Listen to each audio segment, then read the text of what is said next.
एक सवाल है और थोड़ा सा ये कठिन लगेगा आप लोगों को सवाल, लेकिन ये भी है आसान। किसी संख्या का 1/3 सवाल है, किसी संख्या का 1/3 यदि 75 हो, किसी संख्या का 1/3 यदि 75 हो तो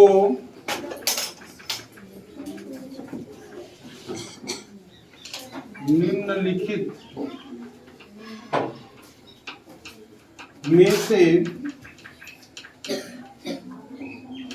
उसका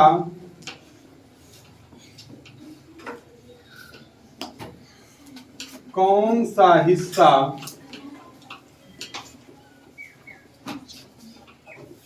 45 होगा। ऑप्शन भी इसमें दे रहे हैं तुम लोगों को।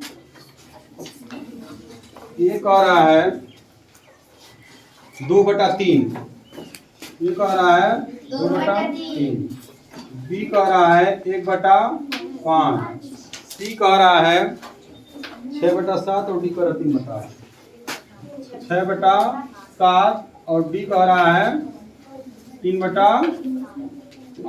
ठीक है, ये 4 ऑप्शन है इस सवाल में। सवाल को एक बार समझ लीजिए फिर से सारे लोग। किसी संख्या का 1/3 यदि 75 हो तो निम्नलिखित में से उसका कौन सा हिस्सा 45 होगा। जैसे उसका 1/3 बराबर 75 के है, तो कौन सा हिस्सा उसका जो है इसमें होगा जिसका मान 45 हो जाएगा, ये बताना है हम लोगों को। तो ये बताने के लिए क्या करेंगे, ये कौन इसमें बता सकता है? केवल यही बताना है कि क्या करेंगे हम, ये बता सकता है?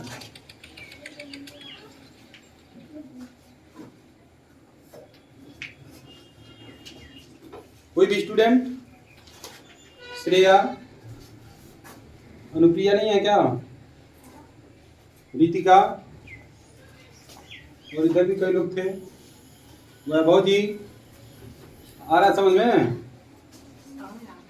तो खड़े हो जाइए, बताइए पहले क्या करेंगे इसको लगाने के लिए। सही 1/3 बराबर 75 है। बराबर 75 है, तो 3 में से 1 भाग 75 है। पूरे का मान निकाल लेंगे। फिर 3 × 75 करेंगे। ठीक है। पूरे का मान उसके बाद कितना हिस्सा 45 होगा, तो उसको बट्टे में रख के काटेंगे। बहुत सही, ठीक है, ऐसे ही लगेगा। बहुत सही इन्होंने बताया। देखिए करना क्या है कि पहले हमको 1/3 बराबर कितना है? 75 है ना। इतना तो यहाँ पे 1/3 यानी कि 3 में से 1 भाग कितना है? 75 है। तो तीनों भाग कितना होगा? 75 में 3 से गुणा कर देंगे तो पता चल जाएगा। चल जाएगा कि नहीं चल जाएगा? 75 × 3 कर देंगे तो 3 × 5 = 15 और 3 × 7 = 21 और 1 = 22। कितना हो गया टोटल? 225। वह संख्या कितनी हो जाएगी? 225। तो कह रहे कि उसका कितना मान 45 होगा, तो कुछ नहीं इसमें करना है। 45 को ऊपर लिख देना है और 225 को नीचे लिख देना है और इसको छोटा कर देना काट के। इसको क्या कर देना है? छोटा कर देना है। जैसे 225 है ना, तो 1/3 लिखने के लिए हम 75/225 भी लिख सकते हैं। इसका मान 1/3 ही होगा। तो यहाँ पे भी वही काम कर सकते हैं, 45/225 लिख सकते हैं। तो काट सकते हैं इसको। 15 से 15 तिया नहीं, 45 से डायरेक्ट कट जाएगा। सॉरी, 45 से डायरेक्ट ये कट जाएगा। 45 बन जा और 45 कितनी बार में कट जाएगा? 5 बार में कट जाएगा ना। 45 × 5 = 225 हो जाएगा। तो बराबर कितना हो जाएगा? 1/5। तो 1/5 के हिसाब से कौन सा ऑप्शन सही हो जाएगा इसमें? बी वाला ऑप्शन क्या हो जाएगा? सही हो जाएगा। कुछ नहीं करना इसमें भी। बस समझ में आ रही है? इस तरह का अगर सवाल दिया जाएगा तो लगा लेंगे आप लोग। चलिए ठीक है, आगे देखते हैं।